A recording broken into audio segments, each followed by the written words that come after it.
Muito bem, estamos mais uma vez, uma aula de Gênesis.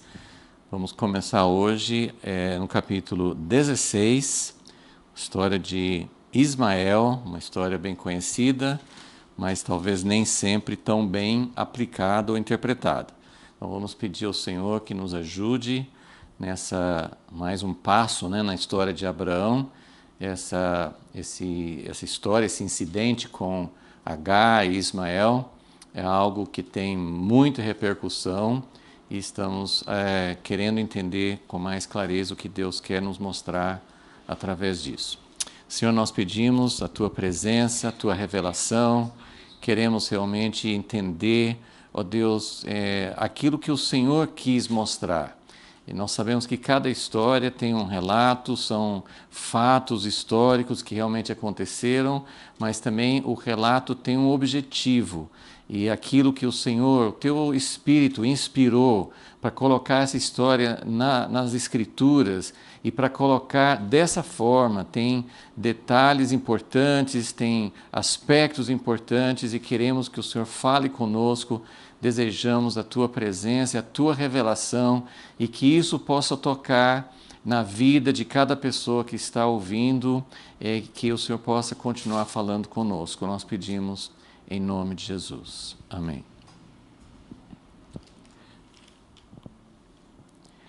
Então, nós estamos em Gênesis 16, nós ficamos algumas aulas no capítulo 15, que é um dos capítulos bem importantes na história de Abraão.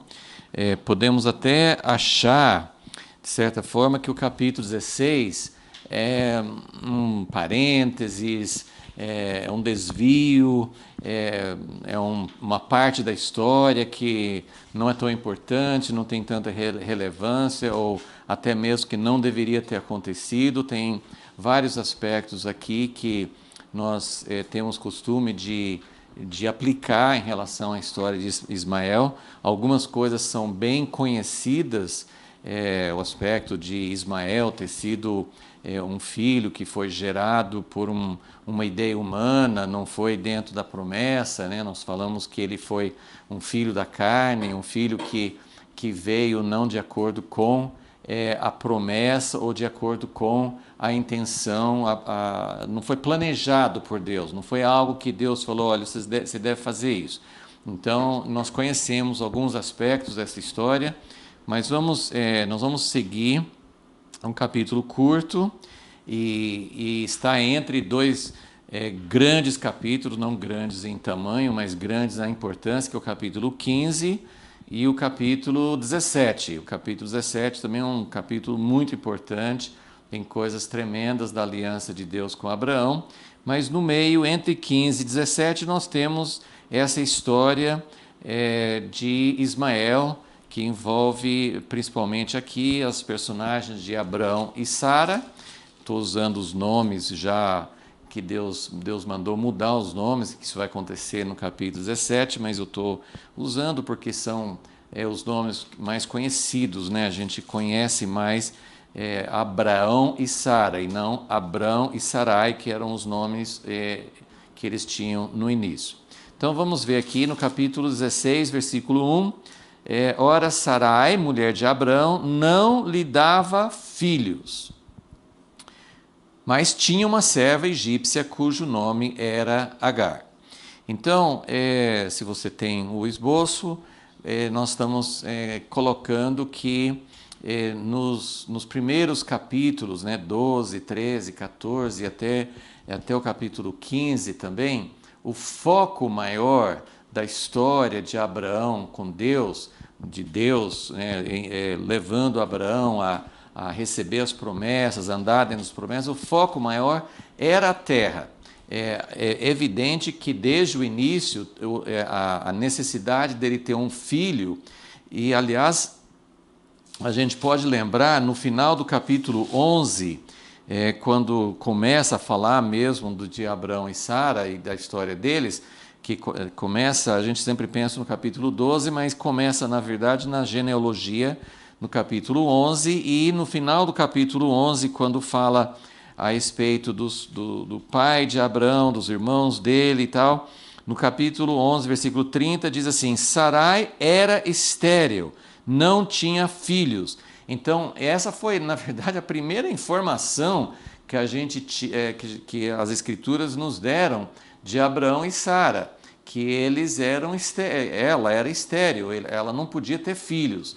Então, a história prossegue. Abraão recebe o chamado de Deus, vai para a terra de Canaã, e desde o capítulo 12, no início, Deus dá aquelas promessas que ele vai ser uma grande nação, então, obviamente, ele precisava ter um filho, mas o foco da história, no capítulo 12, 13, 14 e até no capítulo 15 também, que fala do descendente do filho, mas volta a aliança é feita voltando, assim, mais focando a terra. Então, até o capítulo 15, o maior foco é a terra. E a gente nós não vamos parar para pensar de novo sobre a terra, mas é uma coisa muito fascinante, tanto porque Deus, ele desde o início, parece que até antes de resolver a questão de Abraão ter um filho, como é que ele ia ter um filho,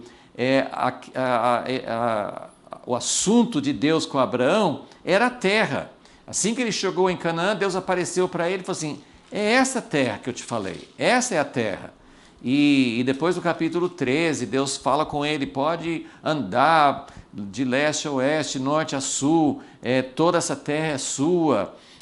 E depois no capítulo 15, com a aliança que Deus faz com aqueles animais e tudo, Deus fala com ele sobre a terra, inclusive falando que essa questão da terra só seria resolvida depois de 400 anos. Ou seja, Deus estava falando: eu vou te dar essa terra. Vamos até voltar um pouquinho e pensar rapidamente sobre os aspectos negativos que Abraão recebeu uma promessa.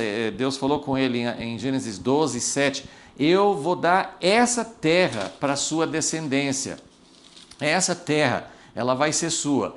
Então, mas o que tinha nessa terra? Quais eram os aspectos da terra que Abraão já foi enfrentando? Primeiro, no mesmo versículo, Gênesis 12, 7, fala que, no versículo anterior, 12, 6, fala assim: os cananeus estavam na terra. Então, Abraão chegou numa terra que era não só habitada, mas que tinha donos. Então, quando Abraão chega nessa terra, não é uma terra desocupada que Deus está falando assim: olha, aqui não tem ninguém, eu estou dando para você. Não, Deus falou com ele: olha, essa terra é sua. Mas Abraão olhou e viu que tinha gente que era dono da terra, os cananeus. A segunda coisa que Abraão encontra de desafio na terra, logo no capítulo 12 também, é uma fome. Como assim? Deus vai me dar uma terra que não chove, que falta comida?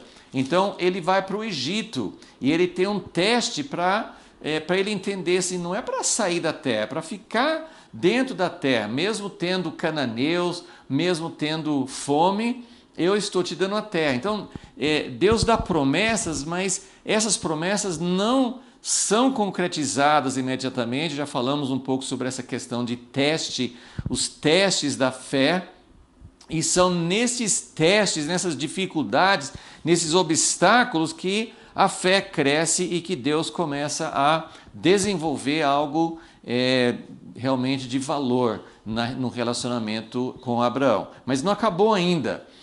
Que mais que Abraão encontrou na terra de obstáculo, dificuldade? Ele estava junto com Ló, seu sobrinho, e Ló tinha muitos rebanhos também. Então no capítulo 13... Abraão encontra, mesmo ele não sendo dono da terra, ele encontra uma concorrência, ele encontra conflito interno. Ele e Ló, eu acho que Abraão, ele não tinha filhos, eu acho que ele considerava Ló como filho, ele era sobrinho, o sobrinho dele tinha perdido o pai, que era o irmão de Abraão. Então, Abraão estava cuidando de Ló como se fosse filho dele. Talvez Abraão pensasse: quem vai herdar as coisas junto comigo é Ló. Mas eles tiveram conflito e Abraão deixou Ló escolher a melhor parte. Ló foi embora Então, Abraão também encontrou esse conflito, não cabia ele e Ló na terra. Parece que havia uma concorrência, parece que havia algo que não dava certo os dois. Então, Abraão enfrentou essa dificuldade com Ló. E mais outro desafio, que foi a invasão daquelas outras nações, no capítulo 14, que foram e capturaram Ló e o pessoal de Sodoma. Então ele enfrentou conflitos internos, Abrão e Ló, e ele enfrentou um conflito externo, essa invasão, essa guerra com inimigos. Então veja só, Deus prometeu uma terra para Abrão e ele encontrou uma série de obstáculos. Mas agora o foco vai mudar. Então isso que eu queria chamar a atenção, porque capítulo 16 começa dizendo exatamente isso. Olha, Deus tinha feito uma promessa para Abraão, não só da terra, e quando ele falava da terra, ele sempre falava, essa terra será da sua descendência. E quando Deus falou com Abraão no capítulo 15, ele falou assim, olha, nem seus filhos, nem seus netos vão herdar essa terra. Eles vão passar, os descendentes vão passar 400 anos, a quarta geração, só lá na frente, que vai chegar a hora certa em que vai ser a hora certa para expulsar os cananeus, porque a iniquidade deles vai chegar a preencher a medida, e aí então que eu vou dar a terra para a sua descendência. Então, Deus estava falando, isso não é imediato, vai ser lá na frente. Agora, para ele ter uma descendência, obviamente ele precisava de um filho, ele não tinha nenhum filho. Então, em relação ao filho, também a gente pode dizer que Abraão já enfrentou alguns desafios, algumas dificuldades. A própria dificuldade com Ló, como eu falei, assim, ele poderia talvez pensar que Ló pudesse ser como parente, né? Poderia ser para ele como se fosse um filho, mas Ló se apartou dele, Ló não quis ficar, Ló entrou em conflito, então não era Ló. Houve um outro desafio, quando Abraão foi para o Egito, ele falou com Sara para dizer que era a irmã, e Faraó pegou Sara, e era de Sara que viria o filho dele. Então, Abraão estava colocando em risco. De onde que vem o filho? Vem da esposa. Abraão não estava cuidando, Abraão não estava defendendo a sua esposa, a sua integridade de família para ele ter um filho. Então, ele tinha enfrentado isso também. No capítulo 15, que nós acabamos de estudar na última aula, Abraão começa fazendo uma pergunta para Deus, dizendo, Deus, será que é o meu servo? É meu servo que vai, meu servo que cuida das minhas coisas, meu empregado, na verdade os servos eram escravos, né? Será que é meu servo, meu escravo que vai herdar tudo que eu tenho? E talvez até as promessas, e Deus falou assim, não, é um filho seu, ele vai sair de você, você vai ser o pai e vai ter um filho. No capítulo 15, Deus não fala sobre Sara, mas ele fala assim, vai ser um filho, e nós subentendemos, nós sabemos que mais na frente, né, no capítulo 17, Deus vai deixar muito claro, assim, Abraão, nada de filhos de outras, né, Ismael no caso, não vai ser Ismael, o filho da promessa é o filho que nasce de você e da Sara. Então, já temos essas provas, já temos esses obstáculos em relação à descendência. Só que realmente o foco nos próximos capítulos todos, até 22, até Abraão oferecer Isaac, vai ser sempre em torno do descendente. Então o foco agora não vai falar tanto, sempre menciona, as duas coisas vão juntos, a terra e o filho, mas agora a ênfase maior vai ser sobre o filho. Então nós começamos esse capítulo realmente entendendo que esse é um grande desafio, é uma impossibilidade. Abraão já tem muita idade e Sara também, e então esse capítulo já começa com esse conflito interior. E a própria Sara, ela está em conflito, ela está enfrentando uma dificuldade de crer como que ela vai ter um filho. Com certeza, quando ela fala aqui, vamos só ler o próximo versículo, né? No primeiro versículo, então Sara, a condição dela não tinha mudado, que falou no capítulo 11, ela era estéril, ela não gerava filhos, e ela tinha uma serva egípcia, provavelmente que eles pegaram naquela ocasião quando eles foram para o Egito, no capítulo 12. Então ela tinha uma serva, uma escrava, né? Na nossa linguagem hoje, quando fala um empregado, uma pessoa que trabalha para você, mas naquela época assim, eles eram escravos, eles não eram pessoas que tinham autonomia, não eram pessoas que provavelmente recebiam salários, nada, eles viviam lá e eram obrigados a servir. Então, Sara tinha uma serva, uma escrava. E no versículo 2, Sara diz a Abraão. Agora, a gente tem que, às vezes, assim, os diálogos são bem resumidos, então é muito importante a gente entender o que nós chamamos de entrelinhas, né? Aqui, Sara está falando com Abraão, mas a gente sente uma amargura, a gente sente um tom. E olha que já vimos Sara indo para o Egito com Abraão, mas é a primeira vez na história aqui, nos relatos, nas narrativas que nós temos, é a primeira vez que nós temos uma palavra dela, a primeira vez que Sara fala alguma coisa dentro dos registros históricos. Então, disse, pois, Sara a Abraão: o Senhor me tem impedido de ter filhos. Então, aqui nós já começamos a ver um pouquinho a personalidade de Sara. Ela não a Bíblia até coloca, acho que em 1 Pedro, fala que ela era submissa a Abraão, ela deu exemplo, tal, mas Sara não era tão santinha aqui como também Abraão não era. Então, a Bíblia não tenta esconder os defeitos.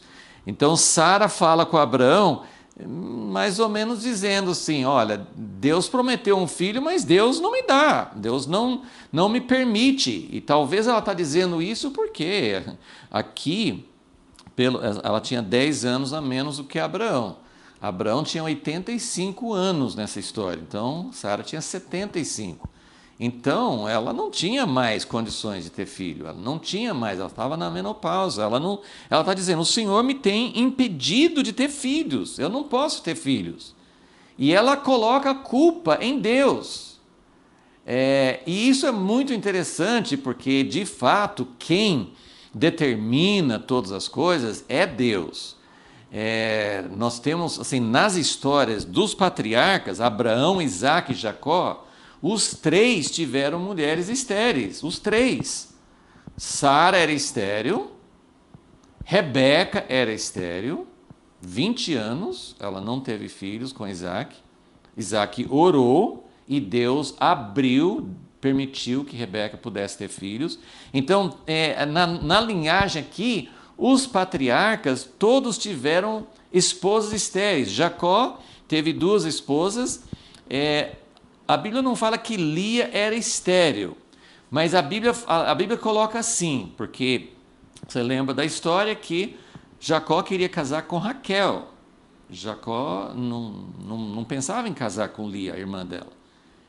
E o pai enganou Jacó e na noite do casamento deu Lia e não Raquel para Jacó como esposa. E aí depois deu a outra também, ele ficou com as 2, mas Lia era desprezada. Lia não era a esposa preferida de Jacó. E aí a escritura diz assim, o texto fala assim, que Deus olhou para Lia, como ela estava sendo desprezada, Deus abriu a madre dela. Então, assim, é muito, muito forte isso de que Deus é quem dá vida. E Raquel era estéril, ela demorou muito para ter filhos, depois ela teve José e Benjamim. Mas tem várias mulheres estéreis na Bíblia. A outra história de uma mulher estéril é Ana, mãe de Samuel. E naquela história, em 1 Samuel 1, diz claramente que o Senhor tinha fechado a madre de Ana. Então Deus não, assim, a Sara está colocando aqui, Deus é culpado de eu não ter filhos. Deus me impediu de ter filhos. E isso é uma atitude errada, você culpar Deus, mas Deus está no controle das coisas. Realmente, Deus estava impedindo Sara de ter um filho dentro dos ciclos e das condições naturais da vida. Ele esperou Sara não ter condições mais de ter filhos. Então, Sara está falando uma verdade, só que do jeito que ela está falando, nós podemos sentir que ela está com uma atitude errada. Ela está dizendo, Deus falou que ia me dar um filho, mas Deus me impediu de ter filhos. Assim, a culpa é de Deus. E então ela não tem realmente uma atitude, mas claro que nós não podemos julgá-la, porque como que ela ia saber? Ela não tinha uma Bíblia para nos mostrar como Deus é, ela não tinha mais entendimento de como Deus trabalha na vida das pessoas. Então ela estava, Abraão e Sara são nossos pais na fé, foram eles que trilharam esse caminho e descobriram muitas coisas que para nós hoje fica mais fácil de entender. Então, primeira coisa que ela fala assim, o Senhor me tem impedido de ter filhos. Toma a minha serva, porventura terei filhos dela. Os estudiosos dizem que esse era um costume, não foi Sara que inventou isso, era costume, e nós temos outro exemplo disso com o neto de Abraão e Sara, que é Jacó, que teve duas esposas, e na concorrência entre as duas de quem ia ter mais filhos, cada uma deu a serva também para Jacó, para ter filhos através das servas. E os filhos das servas, a serva de Lia e a serva de Raquel, Jacó teve 2 filhos com cada, esses 4 filhos das servas se tornaram 4 tribos de Israel. Então, era algo que era feito. Só que nesse caso aqui, qual que é o problema nessa história, já olhando aqui?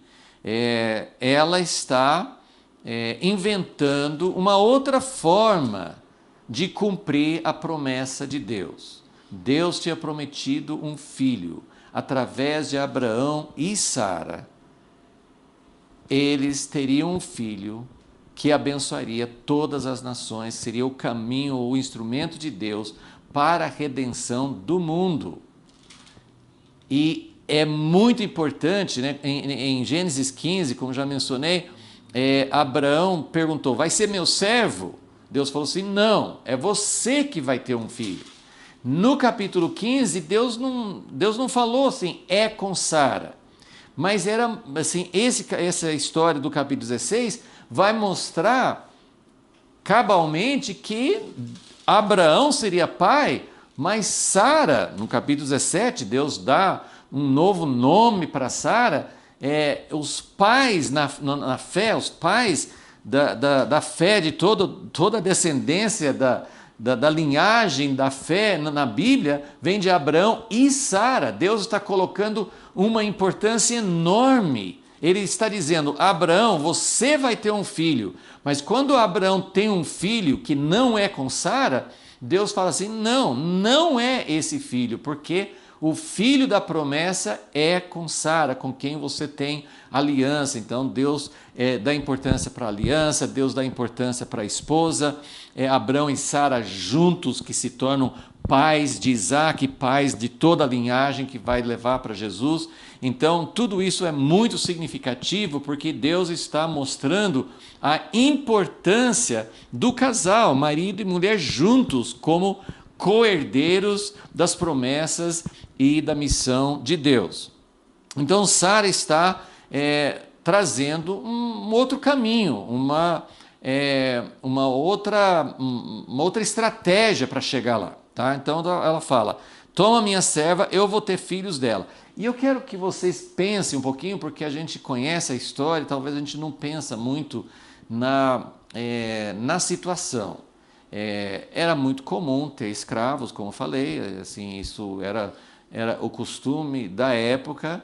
Deus não, nem aqui, nem em outros lugares na Bíblia, Deus não elimina a escravidão. Então, nós sabemos hoje que a escravidão é totalmente contrária ao propósito de Deus para a humanidade, mas nesse ponto aqui ele não está tratando com a escravidão. Nós vamos ver isso na sequência da história, que o anjo manda Agar voltar para sua senhora que maltrata, que a maltrata, mas Deus não está lidando, Deus não está falando aqui sobre os males da escravidão. Mas pense um pouquinho sobre o que significa Sara ter um filho usando a sua escrava Agar. Ela iria usar, seria assim uma espécie de mãe de aluguel, assim, seria uma pessoa que a Agar não teria importância nenhuma como mãe. Agar não seria nem considerada mãe, eu acho que na mente de Sara. Ela fala assim, eu vou ter um filho através da minha escrava. Então, Agar simplesmente é um corpo, é uma possessão, pertence a Sara, e Sara vai fazer com que, vai colocá-la para Abraão ter um filho com ela, mas Agar não é considerada, ela não tem importância, ela não tem função, além de ter assim, de biológico ter o filho, mas ela não tem importância nenhuma. Então, isso gerou uma situação muito difícil, e a Bíblia está mostrando isso, não está nesse ponto falando sobre o que é escravidão e como é algo abominável, mas está mostrando uma história e como isso pode nos ajudar a entender como é injusta essa situação. Ok, então Sara fala com Abraão e, ainda no versículo 2, Abraão ouviu a voz de Sara. Nós podemos fazer, assim, acho que o paralelo fica muito evidente aqui com Adão e Eva no jardim, que Eva ouve a voz da serpente, ela resolve pegar o fruto proibido, ela dá para o marido ouve e recebe o fruto proibido das mãos de Eva, e Deus, quando ele vai falar com Adão, ele fala, porque você ouviu a sua esposa.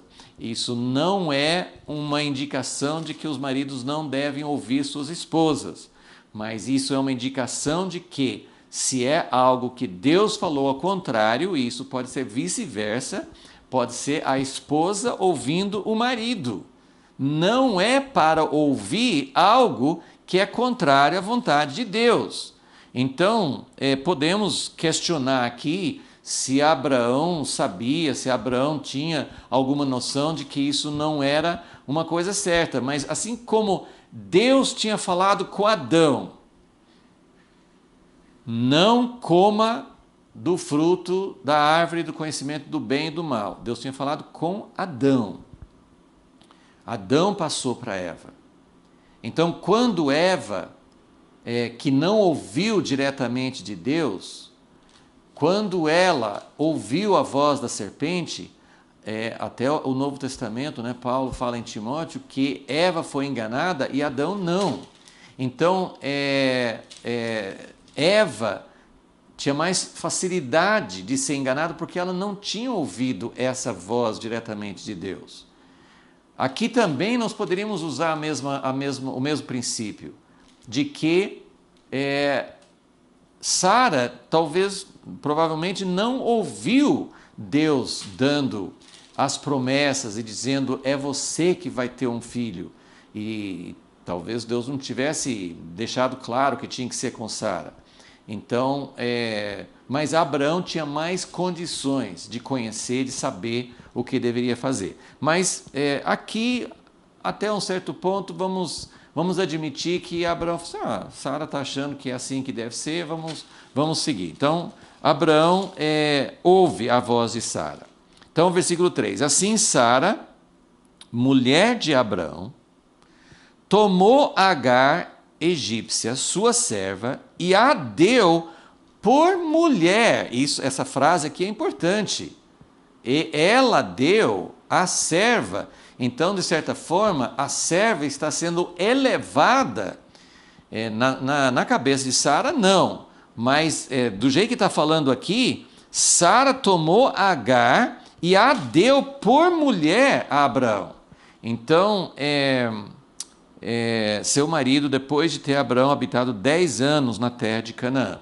Então, Sara está tomando essa atitude, Abraão está seguindo a estratégia dela.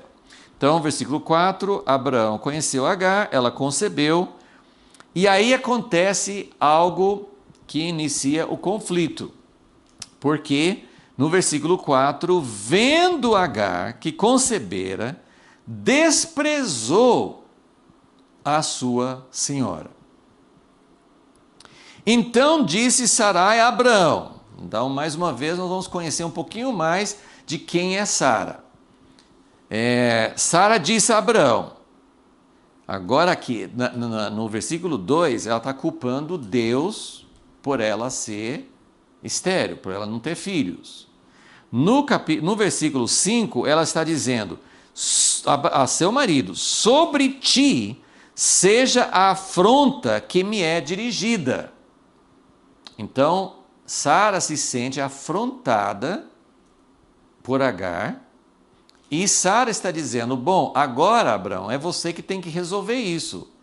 A afronta que eu estou recebendo, que caia sobre você. Outra vez, ela não está sem razão, porque se Sara está sendo desprezada, se ela está sendo zombada pela empregada, então é o marido que precisa tomar uma atitude sobre isso. Então Sara está dizendo assim, olha, é você que tem que tomar uma atitude, mas Sara poderia ter assumido um pouco da responsabilidade, porque foi a ideia dela. E ela vai para Abraão e simplesmente fala, sobre ti seja a afronta que me é dirigida. Pus a minha serva em teu regaço, e vendo ela agora que concebeu, desprezou-me. O Senhor julgue entre mim e ti. Então, Sara coloca a responsabilidade sobre Abraão, tudo bem, podemos aceitar o fato de que, até mesmo na cultura, era Abraão que teria que resolver a situação, e não sabemos exatamente assim como que era. Será que a partir do momento que Agar passou a ser, aqui usa a expressão mulher, esposa, mas se ela fosse considerada uma concubina apenas, mas talvez ela tivesse subido de status, ela não era mais simplesmente uma escrava de Sara. Talvez Sara sentisse que ela não podia resolver isso. Então ela disse, Abraão, agora você que tem que dar um jeito. Mas ela não só fala assim, Abraão, você tem que dar um jeito, mas ela até coloca assim, julgue o Senhor, ou seja, se você não fizer alguma coisa, que Deus castigue, que Deus faça alguma coisa com você. Porque quando eles falavam, o Senhor julgue entre mim e ti, ela estava dizendo que a responsabilidade era do marido e que Deus iria ter consequências sobre Abraão se ele não agisse. Versículo 6, disse Abraão a Sara, a tua serva, então agora Abraão está dizendo, ela não é mais na categoria de esposa ou concubina, a tua serva está nas tuas mãos. Então Agar volta a estar debaixo diretamente de Sara. A tua serva está nas tuas mãos, faz-lhe como bem te parecer. Abraão dá carta branca, você pode até matá-la se você quiser. Claro que ele não estava dizendo isso e não queria que isso acontecesse, mas Abraão está dando totalmente, está abrindo mão de qualquer tipo assim de equilíbrio, Sara, não é bem assim e tal, vamos resolver isso. Não, ele coloca Agar nas mãos de Sara, sabendo que Sara está furiosa e que Sara vai maltratá-la. Provavelmente ele sabia disso. Então, versículo 6 no final. Então Sara a maltratou e ela fugiu de sua presença. Só para a gente entender as palavras, tem duas palavras nessa história, nesses primeiros versículos, que são significativas. No versículo 4, quando Agar despreza a sua senhora, é a mesma palavra que é usada em Gênesis 12, quando fala, versículo, sabe, quando Deus fala com Abraão, abençoarei, Gênesis 12, 3, abençoarei os que te abençoarem e amaldiçoarei os que te amaldiçoarem. Essa palavra, assim, eu vou amaldiçoar os que te amaldiçoarem, esse amaldiçoar é a mesma palavra desprezar. Não significa que Agar estava xingando ou amaldiçoando Sara, mas é a mesma palavra. Então Deus falou com Abraão, ó, quem for contra você, quem impedir o seu caminho, perseguir você, vai ver comigo, né? Então Agar, ela está entrando nesse campo de ser alguém que está desprezando, que está se sentindo superior, que está zombando, e parece que isso tinha realmente a gente pode pensar que era uma coisa assim, talvez uma careta, ou sei lá, uma coisa que a gente pode pensar que é uma coisa mínima, mas como é a mesma palavra, a gente pode entender que realmente era uma atitude errada da parte de Agar. Agora, a outra palavra é essa no versículo 6, quando fala assim, Sara a maltratou. É a mesma palavra também que é usada em Gênesis, no capítulo anterior, Gênesis 15, versículo 13, quando Deus fala para Abraão que a descendência dele vai ser escrava em terra alheia e será afligida, ou maltratada, ou oprimida por 400 anos. É a mesma palavra que está usando com Sara. Ela estava maltratando, oprimindo, provavelmente fisicamente ela estava realmente fazendo Agar sofrer, não era uma coisa pequena. Então, são duas palavras que têm um peso, né? Tanto que o que Sara fez quanto que Agar fez. Então, antes de prosseguir, nós temos três personagens nessa história: Sara, Abrão e Agar. E essa história mostra três pessoas, as três erraram. Nenhuma dessas três pessoas está sendo a pessoa santa, a pessoa correta nessa história, né? Sara deu uma sugestão. Primeiro, Sara, ela tem uma atitude provavelmente errada em relação a Deus. Por que Deus não deu um filho para ela? Então, e não é difícil de imaginar isso, e não é incomum a gente ter esses sentimentos. A gente não costuma expressar isso, mas na verdade nós às vezes perguntamos: por que Deus faz isso comigo? Por que Deus não responde? Por que Deus permite sofrimento? Por que Deus tirou alguém? Por que Deus permitiu que alguém ficasse doente? Por quê? Então, Deus está no controle? Sara estava falando errado, que Deus não permitiu que ela tivesse filhos? Não, ela não está falando uma coisa errada, mas ela tem uma atitude de não reconhecer que Deus, como um pai de amor, não faria nada que fosse para o mal. Então, que ela teria que esperar. A confiança que Deus quer desenvolver, e não é uma coisa simples, não é uma coisa que a gente pode cobrar dos outros. Por que você não confia? A gente não consegue cobrar isso nem da gente. Então, por que você não confia em Deus? Por que você não acredita que Deus realmente está cuidando de todas as coisas? Não é uma coisa simples. Mas então começa por ali. Sara não tem uma atitude de confiança plena em Deus. Ela não confia que ela não tem condições mais físicas, biológicas de ter um filho, mas Deus é capaz de dar um filho sobrenatural. E outra vez, a gente não pode cobrar isso dela. Deus não tinha explicado como que seria, ela não tinha outros exemplos de fé de pessoas anteriores a ela. Então era algo difícil para ela entender como que ela ia ter um filho. Então, essas dificuldades, esses obstáculos à nossa fé, Deus tem compaixão da nossa humanidade, das nossas limitações. Ele quer nos ensinar, né? Mas isso que Sara fez foi errado, né? Tanto a atitude dela, a estratégia de pensar em ter um filho, para nós, assim, a forma de ter um filho através de uma mulher escrava é absurdo. Assim, para nós, a gente entende que isso é algo desumano, isso é uma crueldade, é uma coisa terrível que ela estava procurando fazer. Mas eles não tinham essa consciência, eles não tinham realmente essa ideia. Então, então ela deu, o erro dela era de achar um jeito de ajudar Deus a cumprir a promessa. E, na verdade, isso nós não precisamos ajudar Deus, né? Então, e agora o maior erro de todos de Sara foi de maltratar. Ela usou vingança contra Agar. Então, isso foi um grande erro. O erro de Abraão, como nós falamos, pode ser que ele não tivesse assim uma clareza de que ele não podia nem pensar em ter, assim, o filho da promessa não seria com outra mulher, a não ser Sara.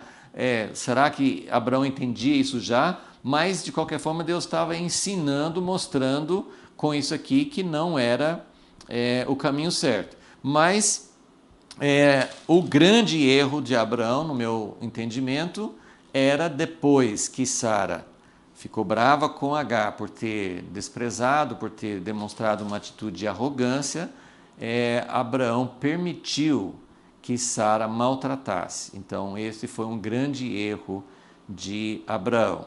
Em nenhum lugar, Deus, aqui nas Escrituras, Deus não repreende nem Sara e nem Abraão. Mas nós vamos ver pela história que a história mostra que Deus estava repreendendo pela forma como ele tratou Agar depois. Se Deus tratou Agar dessa forma, claro que ele esperava que Abraão e Sara também a tratassem assim. Então, Abraão errou em permitir que Sara maltratasse a sua serva. E Agar errou por ter uma atitude de arrogância. Ela se sentiu superior. Ela sentiu assim, puxa, né, agora, né, eu que tenho filho. Isso era algo muito importante na cultura. A mulher que não tinha filhos era realmente, a gente vê a história de Ana, mãe de Samuel, assim, é muito clara a ideia assim, de que as mães se sentiam inferiores entre Lia e Raquel. Então, esse sentimento de inferioridade era muito grande. A mulher que não tivesse filhos era inferior. Ela não tinha identidade, ela não tinha missão, ela não estava sendo abençoada por Deus. Então, isso era muito sério. E Agar se sente superior a Sara porque ela concebeu. A gente pode até pensar assim, será que o problema é de Abraão? Será que é Abraão que não era fértil? Mas aí quando Agar concebeu, não sei se era isso, qual era a ideia, mas Agar falou assim, então o problema era Sara mesmo, né? Eu posso ter filhos e você não teve. Então ela teve uma atitude muito, muito errada. Ok, então agora nós estamos aí na segunda parte do capítulo. Então a primeira parte é essa história com esses três personagens e nós vemos então os erros dos três, né?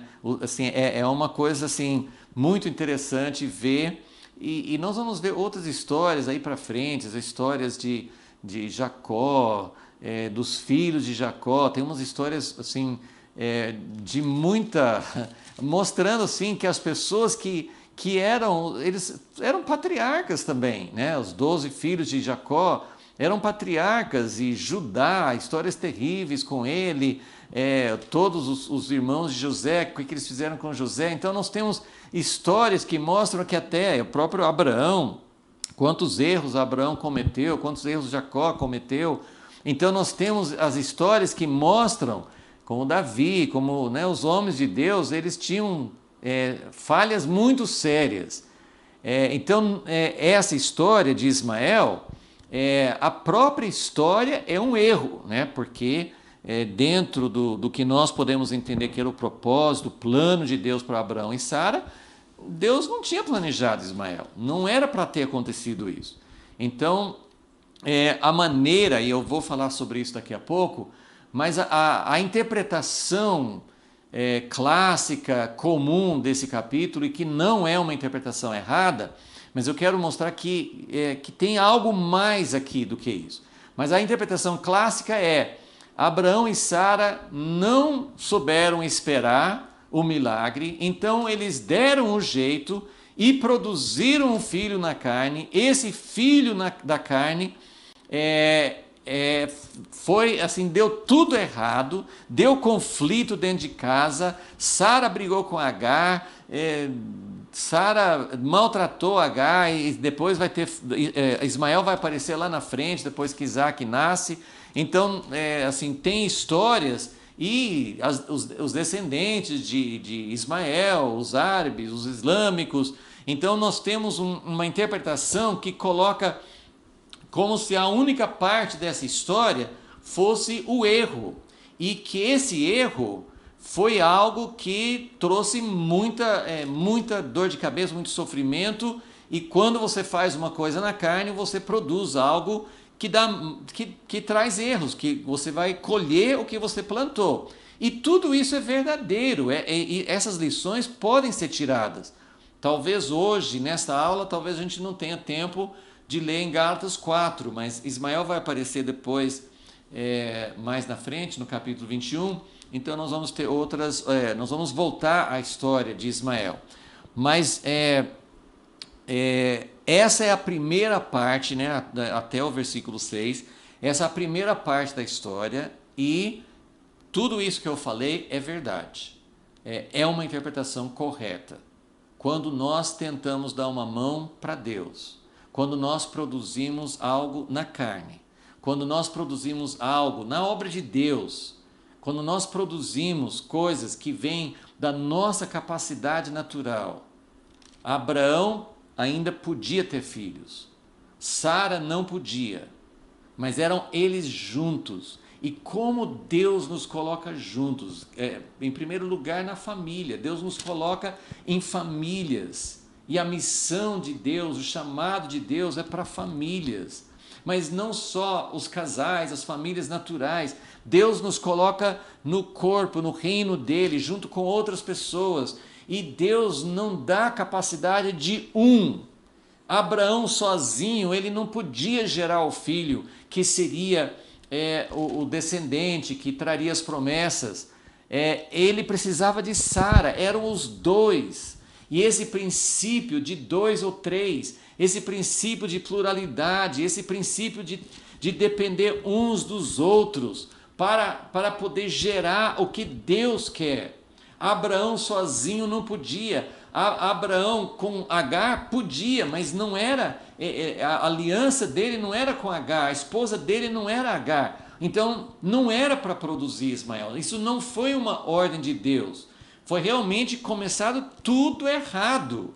Foi tudo errado, foi algo fora do propósito de Deus. Não era considerado um pecado, porque naquele tempo podia ter concubina, isso não era o erro em si, era uma coisa até considerado normal, mas não era o filho da promessa. Paulo fala sobre isso em Gálatas 4.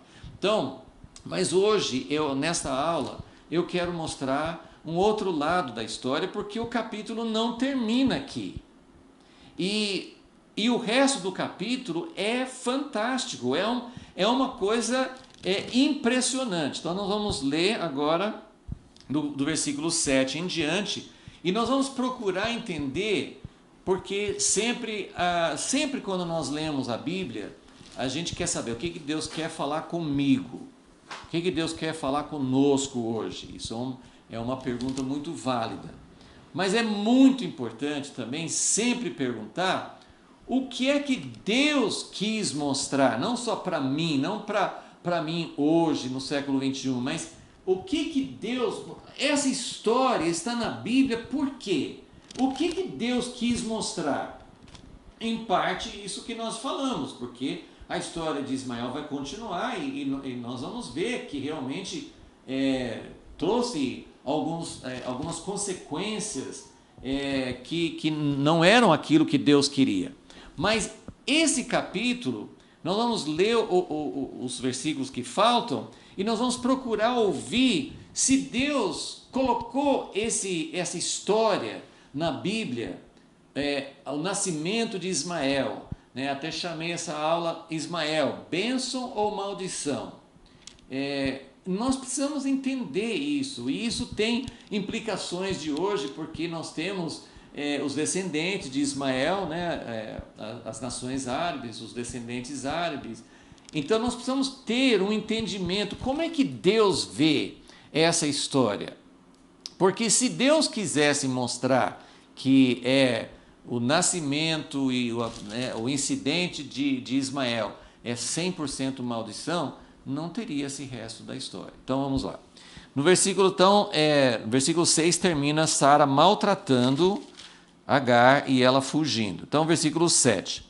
O anjo do Senhor.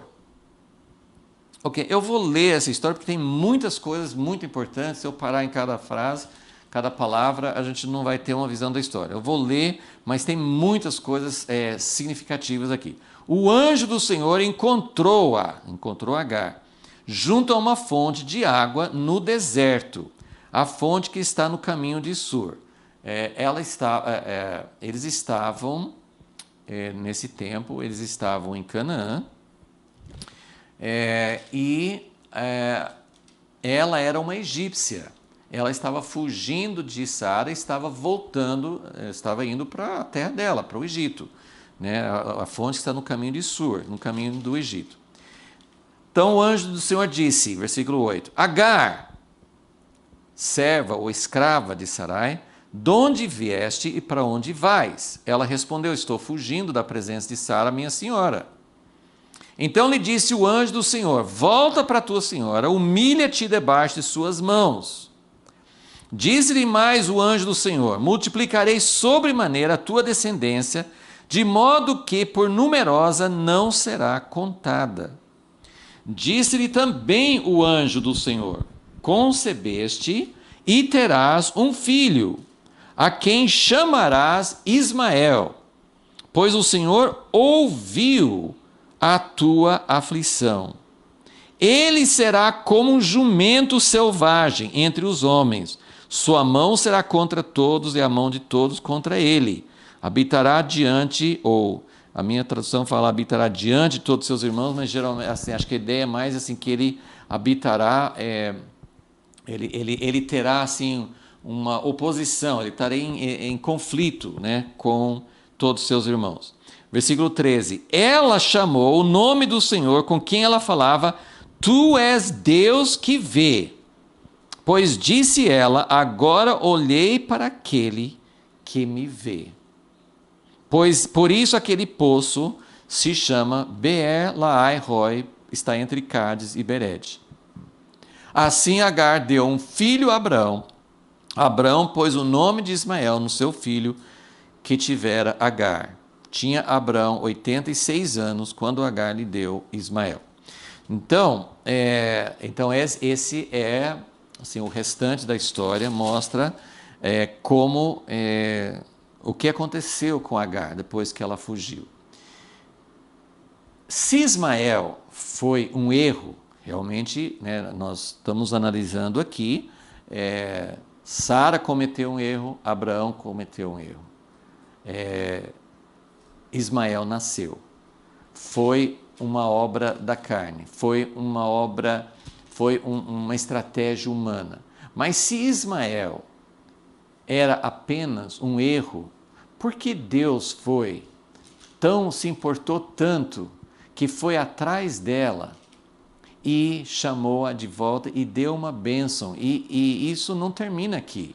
No capítulo 17, Abraão vai pedir uma bênção a Deus pelo filho Ismael. E Deus respondeu. Então, vamos ver umas coisas importantes aqui. Versículo 7 fala do anjo do Senhor. Eu não sei se na sua versão essa palavra anjo no original não tinha maiúscula, né? Mas normalmente na Bíblia, quando fala assim de um anjo qualquer, não põe em maiúscula, mas é difícil, é pelo contexto, né? Porque não dá para saber se é para ter uma letra maiúscula. Mas normalmente nas Bíblias, quando tinha um artigo definido, o anjo, ele não era um anjo.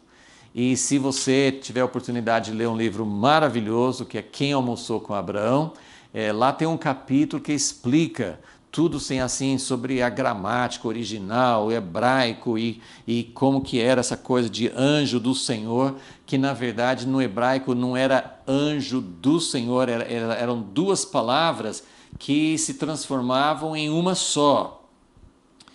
Porque assim, esse anjo do Senhor, ele tem um artigo definido, então ele não é qualquer anjo. E nas várias histórias, por exemplo, quando Deus aparece para Abraão, quando Deus aparece para Jacó, o anjo, quando Jacó luta com o anjo, a história é assim, ele vai falando de um anjo e de repente, ao invés de falar anjo, fala Deus. Então a gente percebe que esse anjo, a palavra significa, a palavra que é traduzido anjo é mensageiro. Não tinha assim uma palavra específica que era só anjo, não, era um mensageiro.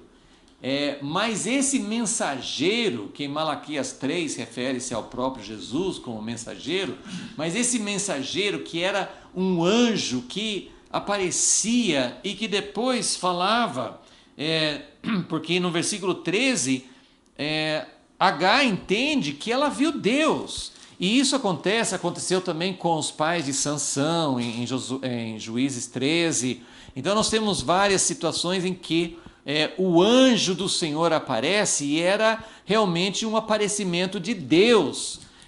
E que nós entendemos que era Jesus, antes de encarnar como, de nascer como homem, ele aparecia, porque Deus não pode ser visto por ninguém. Mas não era um anjo também simples, né? Então, aqui é a primeira vez nas Escrituras, Agar tem a honra de ser a primeira pessoa, o primeiro relato na Bíblia de alguém que tivesse visto esse anjo do Senhor, esse anjo especial que nós entendemos que pode ter sido o próprio Jesus aparecendo em forma humana. Então, tem vários primeiros aqui. Então, a primeira vez que um anjo aparece para alguém, e ele aparece para Agar. Quem é Agar? É uma escrava. Ela errou também. Ela desprezou Sara. Ela teve uma atitude errada, arrogante, presunçosa. E ela fugiu, porque ela foi maltratada, mas ela estava fugindo. Então, o anjo do Senhor encontrou no deserto, ali perto de uma fonte d'água. E aí o anjo fala Agar. Também é a única vez no Antigo Testamento, e segundo eu li, não tem nem outras literaturas de outros povos, de outras divindades, deidades, assim, falando que alguma divindade, que algum Deus tivesse chamado uma mulher pelo nome. Isso é muito significativo também. Deus está dando dignidade, Deus está dando importância para uma escrava que foi considerado como uma mãe que não tinha importância nenhuma. O filho não seria considerado dela na mente de Sara, mas não foi o que aconteceu. Ismael foi considerado filho de Agar e acompanhou Agar. Deus não separou mãe e filho, e não aconteceu o que Sara pretendia. Então Deus está dando uma dignidade. Você não vai pegar uma escrava, usá-la como um corpo e dizer que o filho dela é seu filho. Você não vai fazer isso. Então o anjo do Senhor encontra a serva, e ele fala, Agar. Agora, ele fala, ele dá dignidade para ela, chama pelo nome, mas Deus aqui, como eu já falei, Deus não está nesse momento da história tratando com a questão da escravidão. Então ele fala, Agar, escrava de Sara. Ele a identifica como escrava, ele não fala, aproveite que agora você está livre, não volte mais. Não, ele fala ao contrário. Primeiro ele pergunta para ela, essa pergunta eu acho muito importante, porque claro que Deus sabe. Deus pergunta para Elias, né? O que você está fazendo aqui? Deus faz perguntas que ele já sabe a resposta, claro. Mas essa pergunta é muito importante porque Deus quer ouvir da boca de Agar o que ela está dizendo. Ele pergunta, de onde vieste e para onde vais? Para onde vais? Então ele quer que ela fale, que ela explique, né? E que ela assuma o que ela está fazendo. E ela assume, ela fala assim, estou fugindo da presença de Sara, minha senhora, a dona. Ela me possui, eu sou escrava dela. Então, Agar não omite, não fala nada de errado, ela fala quem ela é e para onde que ela vai. Então lhe disse o anjo do Senhor, volta para a tua senhora e humilha-te debaixo de suas mãos. Interessante isso também, que Deus podia pelo menos ter dado uma bronca em Sara. Nós não sabemos se depois Sara continuou maltratando ou não, pelo menos não fala mais sobre isso. Mas Deus manda Agar voltar. Ela teria que voltar para a sua senhora e teria que se humilhar. E isso era o caminho para Agar. Ela teria que se arrepender da atitude que ela teve e ela teria que se submeter àquela situação, porque era uma situação que estava em vigor, né? Existia escravidão e ela tinha que aceitar isso. Volta para a sua senhora, humilha-te debaixo de suas mãos. E aí então, e agora isso aqui também é uma coisa interessante, porque os encontros de Deus, do anjo de Deus, do mensageiro de Deus, o encontro de Deus com as pessoas, nós vemos que em alguns casos é porque a pessoa clama, é porque a pessoa grita. Aqui Agar, provavelmente ela nem tinha conhecimento, ela não sabia orar, ela não tinha... não foi ela que orou, não foi ela que clamou a Deus, Deus foi procurá-la. Então isso é muito significativo também, porque os encontros com Deus podem vir de uma iniciativa nossa, de clamar a Deus, mas podem ser também por iniciativa do próprio Deus. Deus vai atrás, Deus nos procura muitas vezes. Então, ele não foi só para dizer, pare de fugir, volte lá para sofrer mais. O anjo veio para dar um encorajamento. A vontade de Deus para ela era que ela voltasse para lá, porque o filho era de Abraão, ele teria que receber, depois ele ia sair, no capítulo 21, Agar e o filho são expulsos da casa da tenda de Abraão, mas assim, ele fica por vários anos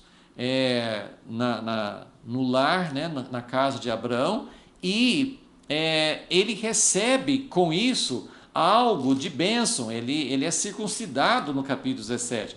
Então, Deus queria que ela voltasse para ficar com Abraão e Sara, porque tinha um propósito para ele. Então, não era para ela fugir. Mas como ela ia simplesmente voltar para lá? Deus deu a ela algo que pudesse sustentar. Deus deu a ela uma promessa. Deus falou assim, eu vou multiplicar, você vai ter um filho. Agora, outra coisa primeira que tem aqui, primeira vez na Bíblia. Bom, no versículo 10 ele fala, multiplicarei sobremaneira a tua descendência, de modo que por numerosa não será contada. Em termos de multiplicação, é semelhante à bênção que teve sobre Isaac. Isaac também seria multiplicado, uma descendência multiplicada. Mas, no caso de Ismael, não tem essa promessa de que ele vai ser parte do propósito de Deus de trazer redenção para o mundo. Não, Ismael não faz parte dessa linhagem. Mas ele é abençoado. E no versículo 11, o anjo do Senhor lhe disse também: concebeste e terás um filho, a quem chamarás Ismael. Também a primeira vez que Deus dá o nome antes da criança nascer, que Deus dá o nome. É a primeira vez na Bíblia que Deus dá o nome. Então quanta honra tem para essa mulher escrava, né? Que ela não foi decisão dela ter um filho com Abraão. Ela foi um objeto nas mãos de Sara e Abraão. Então não foi decisão dela. Então Deus está dizendo: eu estou olhando por você, foi um erro deles, mas isso não significa. Deus traz coisas maravilhosas, é um dos mistérios na Bíblia, porque você não pode dizer que Deus quer que os erros aconteçam para que Ele possa mostrar a sua glória, mas Deus usa os nossos erros. Então, nós vimos nos primeiros versículos que estava tudo errado, Sara errada, Abraão errado, Agar errada, todo mundo assim fora, ninguém está agindo dentro dos planos e dos princípios de Deus. Mas Deus vai usar, Deus quis abençoar Agar. Deus olhou para a aflição dela, sem que ela tivesse que pedir. Ela não teve que pedir, mas Deus olhou, porque Ele fala assim: você vai ter um filho, a quem chamarás Ismael, pois o Senhor ouviu não a sua oração, mas o Senhor ouviu a sua aflição. Então, Deus olha para os oprimidos, Deus olha para aqueles que estão sofrendo. E a gente poderia assim, vamos imaginar, vamos nos imaginar no lugar de Agar. Ela poderia pensar: eu não fiz essa escolha e de repente eu estou sendo maltratada, oprimida, perseguida por causa de uma decisão deles, por causa de um erro dela também. Mas ela estava sendo oprimida, ela estava sendo maltratada, perseguida, não por uma culpa dela de ter o filho, né? de ficar grávida.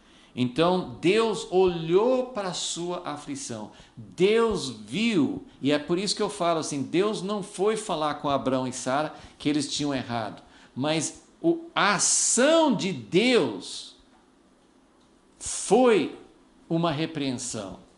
A ação de Deus foi assim: vocês maltrataram, mas eu fui atrás para trazer de volta, para confortar e para abençoar. Então, Deus estava mostrando esse caminho de maltratar alguém que nos persegue, de ter uma atitude errada, de ter uma atitude sem misericórdia, para aquele, assim, Ismael, ele nunca poderia fazer parte dessa linhagem, dessa eleição. Mas o que é a eleição? Isso é uma coisa tão importante. Esse capítulo já mexeu muito comigo em outras épocas. Eu lembro anos atrás, assim, Deus falou muito comigo nesse capítulo. Mas meditando para essa aula, eu senti o quanto que isso assim, qual foi o propósito de Deus contar essa história?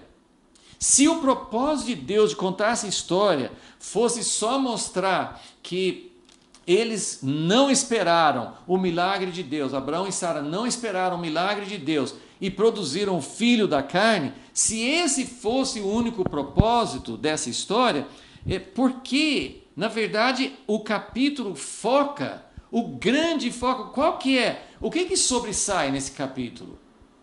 Os erros de Abraão e Sara ou a intervenção do anjo do Senhor? Não é qualquer anjo, é aquele anjo que é Deus aparecendo para alguém. Era um momento importante. Normalmente esse anjo aparece para alguma coisa que tem muita relevância para a redenção de Deus. Aqui Agar não é alguém que produziu um filho que vai fazer parte da linhagem da eleição. Mas isso é para mostrar, primeira vez que um anjo vai atrás que se revela para alguém, é para uma mulher oprimida, injustiçada. E é para alguém que vai nascer que não teve a honra de ser incluída dentro da eleição. Mas lembrando que a eleição de Isaac, a eleição de Jacó e não de Esaú, não é uma questão de salvação. Essa eleição é uma questão de quem Deus está escolhendo para trazer redenção para o mundo. Mas o amor de Deus é por todos. Então Deus está querendo dizer nesse capítulo: Agar e Ismael não fazem parte dessa grande linhagem, mas eu me importo com eles. Eu me importo, eu quero abençoar. Eles também têm um propósito. Né? Não faz assim, o futuro, o destino não era trazer a redenção, mas faz parte da humanidade que Deus ama. Então Deus ama, Deus cuida, Deus vai atrás de pessoas que não só das pessoas que são dessa linhagem escolhida, porque a Bíblia realmente, pelo propósito de Deus de mostrar a redenção, a Bíblia vai seguir a história de Isaac, de Jacó, vai mencionar a linhagem, a genealogia de Ismael, de Esaú, mas a Bíblia não segue essas outras histórias, porque a Bíblia tem o propósito de mostrar como veio a redenção e qual o propósito de Deus, como que ele vai redimir a humanidade. Mas essa história que tem essas características tão importantes mostra que Deus dá muita importância para as pessoas também que não fazem parte dessa linhagem específica que Deus iria usar para trazer redenção. Então, você concebeu, você vai ter um filho, Deus deu nome para o filho dela, muita honra, Deus dá o nome para o filho dela. E o que significa Ismael? É até um nome muito parecido com Samuel. Os dois nomes, né, Ismael, Samuel, assim, as raízes no hebraico são assim, El é Deus e o outro verbo é ouvir. Deus ouviu. Samuel ou Deus ouviu, ou ouvir de Deus, mas assim, a ideia é basicamente a mesma, né? Então, Ismael, que para nós é sempre assim, para nós tem uma conotação dos islâmicos, dos que não fazem parte, dos que perseguem, que são fora, tal. Para nós, Ismael não é um nome que a gente pensa assim, Ismael tem um significado. Ismael é um nome maravilhoso, significa que Deus ouviu a aflição da mãe dele, Agar. Então o filho leva o nome para registrar esse encontro fantástico entre Agar e o anjo. Então o Senhor ouviu a tua aflição. E aí ele faz uma profecia sobre o que vai acontecer no futuro com Ismael e a descendência dele. Ele será como um jumento selvagem entre os homens. Essa ideia de jumento é muita independência. Isso aparece em Jó, em Jeremias, em Oséias, em várias passagens na Bíblia, fala sobre um jumento selvagem. Ele é uma pessoa assim que vai ter que se virar sozinho, ele vai ter uma vida difícil, mas isso não é uma maldição, isso é um caminho, é um destino que ele tem, que ele vai ter que se virar, ele vai ter que lutar para sobreviver, ele vai ser alguém que vai ter que viver a sua própria... ele vai ter que correr atrás disso, né? Agora, outra coisa que é não só primeira, mas é única. Versículo 13. Ela chamou o nome do Senhor com quem ela falava, tu és Deus que vê. Algumas Bíblias trazem o nome em hebraico mesmo, que é El Roi. Nunca as pessoas que tinham encontro com Deus davam nome para Deus. Ela recebeu o nome para o filho e ela deu um nome para Deus. E agora ela não fala anjo, ela chamou o nome do Senhor que com ela falava. Então esse aqui mostra que ela está tendo um encontro com Deus. ela chamou o nome do Senhor com quem ela falava: Tu és o Deus que vê. Que coisa maravilhosa, que encontro profundo. Deus ouve a angústia dela, Deus vê, Deus viu a aflição. E ela vai ter outra experiência quando ela é expulsa da tenda de Abraão com o filho, no capítulo 21. Ela vai ter outra experiência com Deus. Mas então a vida de Ismael Deus não está rejeitando. Deus disse para Abraão no capítulo 17 que a linhagem, a bênção, aquilo que Deus prometeu fazer através da descendência de Abraão não aconteceria por meio de Ismael, aconteceria por meio de Isaque. Mas tu és o Deus que vê. E aí ela disse também: agora olhei para aquele que me vê. Então, tem alguém que está nos vendo, que está nos acompanhando, e ela teve a oportunidade de ver aquele que estava acompanhando, que estava vendo. Ela se sentiu segura nas mãos de Deus. Por isso aquele poço se chama Beer Lahai Roi, está entre Cádiz e Beredes. Tem 2 textos que falam que Isaque, durante uma época, morava perto desse poço. Então era um poço. Esse poço tem o mesmo nome que ela colocou em Deus.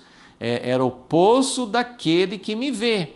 É o poço daquele de quem vive e me vê. Então ela colocou o nome em Deus e ela colocou um nome no poço também.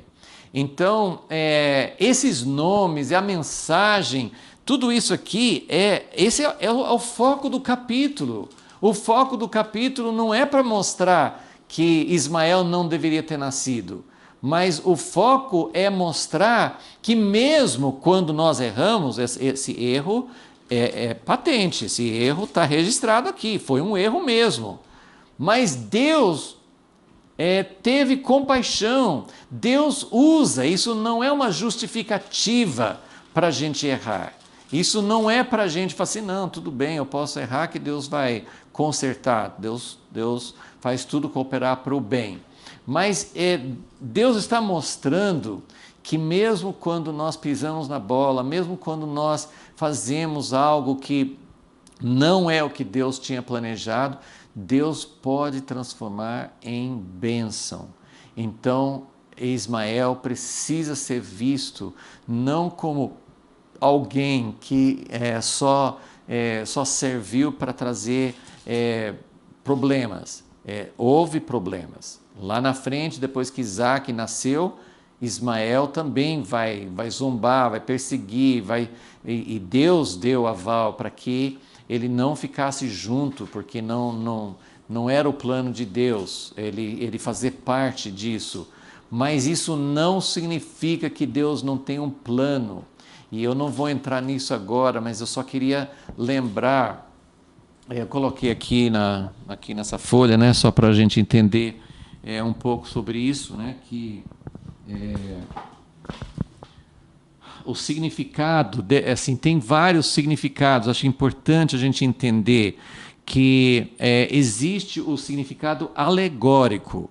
Então, Deus, Paulo usa isso, ele fala que é uma alegoria, né? Que, inclusive, em Gálatas 4, em outra aula nós vamos pegar esse texto e olhar melhor de perto, mas em Gálatas 4, Paulo usa Agar para falar de Israel natural, não para falar dos descendentes árabes.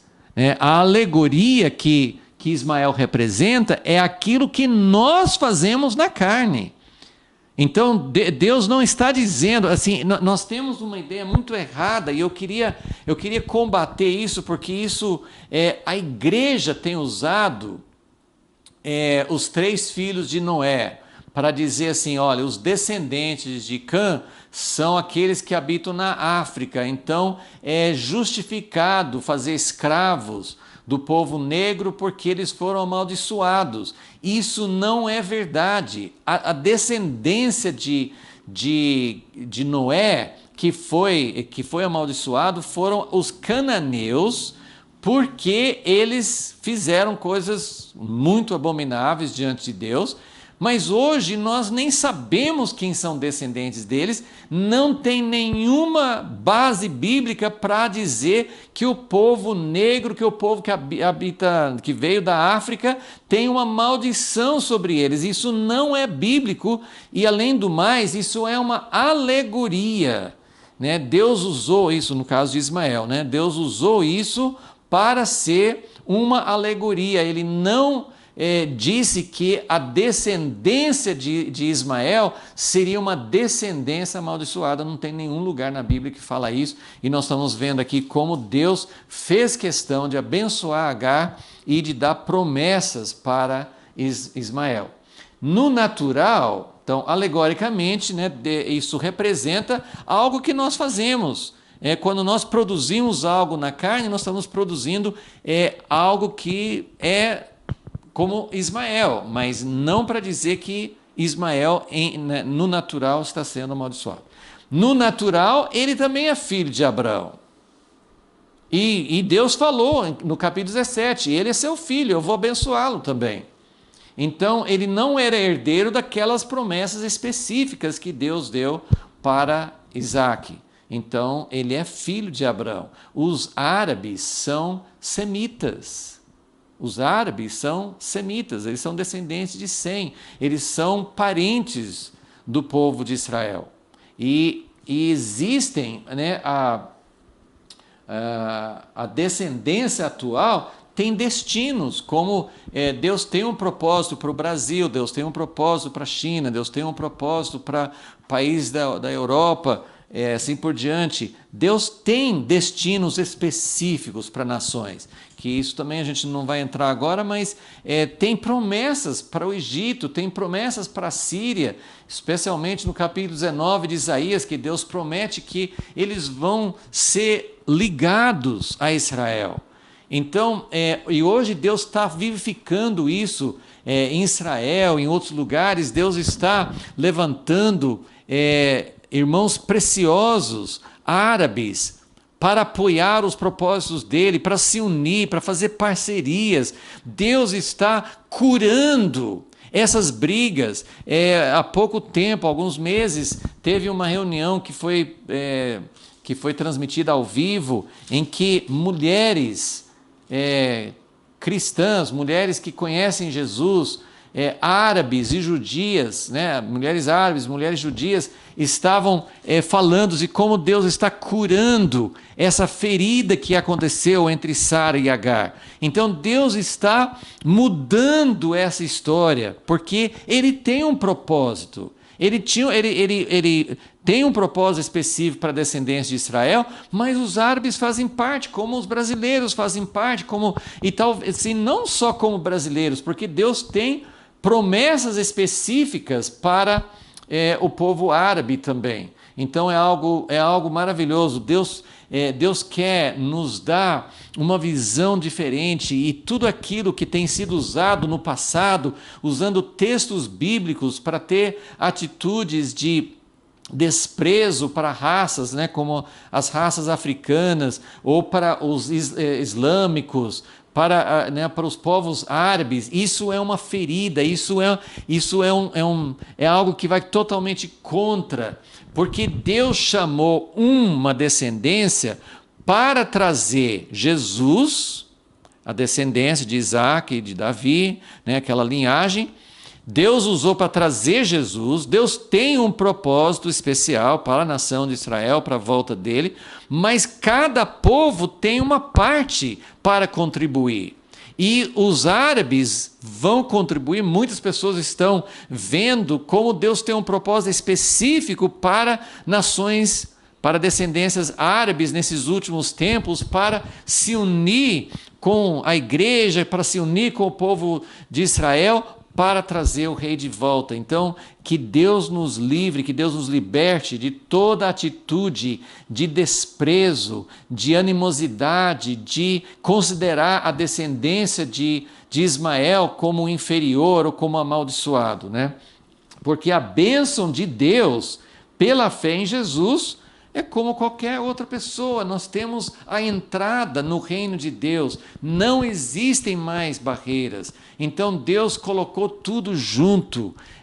Então essas coisas, essas histórias de conflitos e de coisas que aconteceram no passado, tinha aspectos, né, daquilo que aconteceu no tempo de Ismael e dos descendentes dele, mas que o propósito de Deus realmente é curar essas feridas, e Deus fez questão de mostrar como Ele é para Agar. Eu não paro de ficar impressionado com o amor de Deus por Agar, como Deus se revelou a ela e como Deus considerou e deu dignidade e deu importância para a vida dela e para o filho dela. E só terminando então, Gênesis 16 ainda, no versículo 15, então Deus manda, o anjo do Senhor falou com ela para voltar. Então ela voltou, versículo 15, Agar deu um filho a Abrão, como pai, pôs o nome de Ismael. Mas como que Abrão ficou sabendo que era pôr o nome de Ismael? Como que ele ficou sabendo? Através de Agar. E Abrão, então, ficou sabendo de toda essa história, deu importância, como eu falei, ele deve ter sentido a repreensão de Deus, porque se eles maltrataram, se eles deixaram ela fugir, se eles tiveram atitudes erradas, eles viram que Deus não fez assim com ela. E Abraão colocou o nome de Ismael no seu filho que tivera Agar. Tinha Abraão 86 anos quando Agar lhe deu Ismael. Então, graças a Deus por tudo que Ele tem mostrado. Deus, só lembrando aqui então no esboço as nossas conclusões, as nossas lições, o que Deus quis mostrar nesse capítulo? Eu quero que você realmente olhe para isso e veja a importância. O filho da carne não pode cumprir a promessa de Deus. O que não foi dirigido por Deus realmente causa contenda e desunião. Então, houve muitos problemas que surgiram de fato por causa de uma decisão errada. Então, isso é uma lição que podemos aprender. Mas a segunda coisa, Deus estende sua compaixão e sua bênção a todos os que são oprimidos e injustiçados. Não importa porque, até assim, Agar cometeu erros também. Mas não importa. Deus olha para os que são injustiçados. Nós precisamos pensar nisso. Porque na sociedade hoje está acontecendo muitos casos. E nós precisamos entender, mas porque ele também fez coisa errada. Sim, mas se está fazendo uma coisa injusta, Deus é contra. Se alguém que é vulnerável, se alguém que é indefeso, se alguém que não tem como enfrentar, está sendo explorado, está sendo escravizado, tem muita escravidão hoje de outras formas, se alguém está sendo oprimido, Deus está olhando para essa aflição. Esse capítulo 16, Gênesis 16, é um capítulo para mostrar quem Deus é.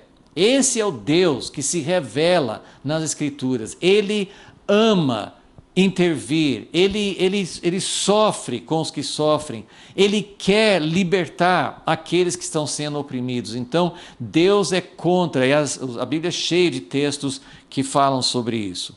E em terceiro lugar, Deus tem bênçãos e planos para todos, não só para os que foram eleitos para trazer sua redenção ao mundo. Então, Deus tinha e tem algo para a descendência de Ismael, de Esaú, dos outros. Tinha vários descendentes de Abraão que não fizeram parte da linhagem. E outros povos, né, que não eram semitas. Deus elege alguns para ser seus instrumentos. Isso é uma estratégia clara na Bíblia. Mas Deus tem planos, Deus ama, Deus atende os oprimidos, e essa história é para mostrar isso. Graças a Deus por quem Ele é. Senhor Deus, nós queremos adorar a Ti nesta noite, porque o Senhor tem algo tremendo para revelar a nós, e que nós tenhamos olhos para ver, que nós não fiquemos limitados. Eu vi quantos comentários, assim, geralmente quem comenta esse capítulo, quem comenta essa história, fala quase que unicamente a respeito de como Ismael foi rejeitado porque não foi gerado dentro de um plano de Deus, foi tudo errado, e nós olhamos para isso e esquecemos que o Senhor ensina isso, que houve realmente um erro, que há uma alegoria, que isso mostra que Deus, que o Senhor não quer algo que é produzido por nós naturalmente, o Senhor quer aquilo que é gerado pelo Espírito, mas o Senhor também tem cuidado e ama a cada pessoa. Ismael não é só uma alegoria, ele foi uma pessoa e o Senhor seguiu a história dele, e os descendentes dele hoje também são amados por ti. Muito obrigado por revelar a tua natureza para nós. Te agradecemos em nome de Jesus. Amém.